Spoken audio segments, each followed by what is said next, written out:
Halo, selamat datang kembali di channel YouTube Pengabdi Voli. Apa kabarnya teman-teman semua, para penggemar voli Indonesia, para penggemar timnas Indonesia, dan juga khususnya para penggemar klub voli ataupun tim voli yang sudah menunggu pertandingan Proliga 2025. Nah, berdasarkan jadwal yang sudah dirilis atau diluncurkan oleh PBVSI, hari pertama Proliga 2025 itu akan menampilkan atau akan mempertandingkan dua laga di sektor putra dan juga di sektor putri.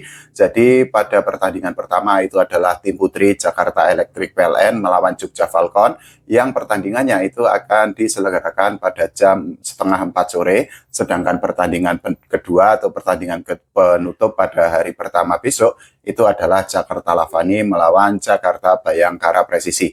Nah, kita akan membedah atau melakukan review dari pertandingan yang akan dijalani oleh Jakarta Electric PLN melawan Jogja Falcon dan juga Jakarta Lavani melawan Jakarta Bayangkara Presisi. Kita akan mulai dari sektor putri terlebih dahulu. Ini merupakan pertandingan yang bisa dikatakan cukup timpang karena kekuatan kedua tim yaitu Jakarta Electric PLN dan juga Jogja Falcon itu memang berbeda cukup jauh. Kita ketahui bahwa Jakarta Electric PLN itu merupakan salah satu tim kuat, salah satu tim legendaris dan sudah sangat sering menjadi juara Proliga. Bahkan sampai saat ini Jakarta Electric PLN itu sudah 6 kali menjadi juara, meskipun mereka sudah lama tidak melaju ke tangga juara. Terakhir kali Jakarta Electric PLN berhasil menjadi juara Proliga itu adalah pada tahun 2017 silam. Selain itu juga Jakarta Electric PLN itu pernah menjadi juara 3 kali beruntun pada musim 2015, 2016, dan juga 2017. Catatan itu sekaligus menjadikan Jakarta Electric PLN sebagai satu-satunya tim sampai saat ini yang berhasil mencatat atau membukukan hat-trick juara Proliga. Selain 6 kali menjadi juara Proliga, Jakarta Electric PLN itu juga sudah 5 kali menjadi runner-up. Terakhir kali adalah pada musim lalu ketika saat itu Jakarta Electric PLN itu dikalahkan oleh Jakarta Bin yang diperkuat oleh Megawati Hangestri atau Megatron. Dari kumpulan para pemain juga Jakarta Electric PLN ini bisa dikatakan sebagai salah satu tim dengan komposisi pemain yang paling kuat, baik dari sisi pemain lokal maupun pemain asing. Kalau kita bicara pemain lokal, Jakarta Electric PLN ini memiliki beberapa pemain yang kemampuannya tentu saja sudah tidak perlu kita ragukan lagi. Salah satunya adalah Agustin Wulandari, kemudian juga Jakarta Electric PLN itu memiliki Tasya Aprilia Putri. Untuk pemain asingnya ini juga nggak kaleng-kaleng karena Jakarta Electric PLN itu mendatangkan dua pemain asing yaitu Paulina Simanova dan juga Valentina Diov. Nah, bagaimana dengan Jogja Falcon yang merupakan tim pendatang baru, tim debutan di Proliga 2025? Jogja Falcon sendiri itu mayoritas pemainnya itu memang pemain muda under 21 tahun dan mereka dipersiapkan untuk kejuaraan dunia under 21 tahun 2025 ketika Indonesia itu menjadi juara. Nah, para pemain di Jogja Falcon sendiri itu merupakan para pemain timnas junior seperti Vera Mayula dan juga Pascaline Mahuze. Meskipun demikian, Jogja Falcon melengkapi komposisi pemainnya dengan dua pemain asing yaitu Sabina Altinbekova dan juga Ivi Mais. Nah, dengan komposisi pemain yang ada di Jogja Falcon, tentu saja manajemen berharap bahwa penampilan atau performa Jogja Falcon itu bisa mengejutkan di Proliga 2025 ini.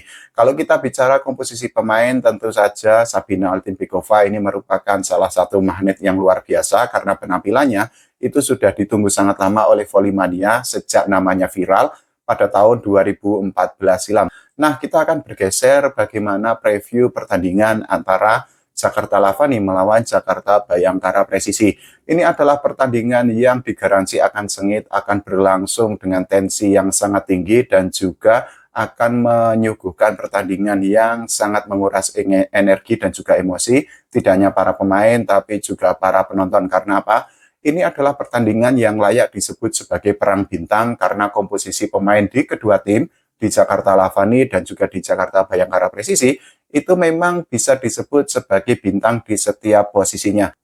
Tidak hanya itu, Jakarta Lavani dan juga Jakarta Bayangkara Presisi itu tampil sangat konsisten dalam 3 musim terakhir di Proliga. Kita ambil contoh Jakarta Lavani yang 2 kali menjadi juara pada tahun 2022 dan tahun 2023. Nah, Para pemain seperti yang tadi saya sebutkan di Jakarta Lavani itu juga banyak pemain timnas Indonesia yang menjadi andalan timnas ketika bertanding di kompetisi atau kejuaraan voli level internasional. Di antaranya adalah Dio Yulfikri yang merupakan setter timnas Indonesia. Selain itu juga ada Indra Kurniawan yang merupakan middle blocker timnas Indonesia.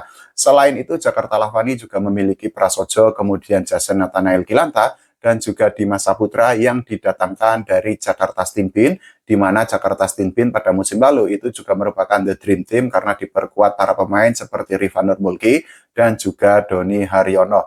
Untuk pemain asingnya sendiri, Jakarta Lavani ini juga nggak kaleng-kaleng, nggak ada obat, karena dua pemain asing yang dimiliki oleh Jakarta Lavani ini kemampuannya bisa dikatakan di atas rata-rata. Komposisi pemain asing di Jakarta Lavani ini juga lengkap dari sisi opposite hitter dan juga outside hitter. Untuk opposite hitter sendiri, Jakarta Lavani itu masih mengandalkan Renan Buyati yang di musim lalu itu juga membela Jakarta Lavani. Kita akan bergeser bagaimana dengan komposisi Jakarta Bayangkara Presisi yang bisa disebut sebagai salah satu kandidat juara Proliga 2025. Jakarta Bayangkara Presisi ini juga sangat konsisten dalam beberapa musim terakhir. Mereka menjadi juara pada musim lalu dan mereka pernah menjadi runner up pada tahun 2023 ketika mereka dikalahkan oleh Jakarta Lavani. Itu artinya pertandingan besok itu merupakan pertandingan balas dendam baik dari Jakarta Lavani maupun dari Jakarta Bayangkara Presisi karena kedua tim itu sama-sama saling mengalahkan. Kalau kita bicara komposisi pemain, sekali lagi pemain yang dimiliki oleh Jakarta Bayangkara Presisi ini juga kualitasnya tentu saja tidak bisa diragukan karena ada banyak pemain timnas Indonesia yang saat ini atau memperkuat di Jakarta Bayangkara Presisi. Di antaranya adalah Alvin Daniel, kemudian juga ada Randy Tamamilang. Selain itu juga ada Hernanda Zulfi. Tidak lupa ada Farhan Halim yang musim lalu membela Jakarta Stinbin. Jakarta Bayangkara Presisi ini juga mendatangkan pemain asing yang kualitasnya bisa dikatakan sangat istimewa, yaitu Sabir Kazemi. Para volley-mania, khususnya para volley-mania yang ada di Indonesia, tentu sudah sangat familiar dengan nama Sabir Kazemi, yang merupakan pemain timnas Iran. Kita ketahui bahwa Sabir Kazemi ini pernah membantu timnas Iran menjadi juara Asian Games pada tahun 2018 dan tahun 2023 lalu. Itu artinya dari segi mental, dari segi pengalaman, dan dari segi kemampuan, Sabir Kazemi itu tentu saja tidak bisa disepelekan. Kita nanti akan melihat bagaimana kira-kira perang antara Sabir Kazemi melawan Taylor Sander di pertandingan besok di Gor Jatidiri, Semarang. Nah, kalau menurut teman-teman semua, bagaimana dengan komposisi pemain yang dimiliki oleh Jakarta Electric PLN, kemudian Jogja Falcon, kemudian juga Jakarta Lavani dan Jakarta Bayangkara Presisi yang besok akan memulai pertandingan pertama di Proliga 2025? Silakan tulis di kolom komentar. Kita doakan Proliga berjalan lancar. Tidak lupa kita berdoa agar timnas Indonesia bisa mendapatkan prestasi tidak hanya di level SEA Games, tapi juga di level Asia dan juga di level dunia. Oke, terima kasih. Sampai jumpa.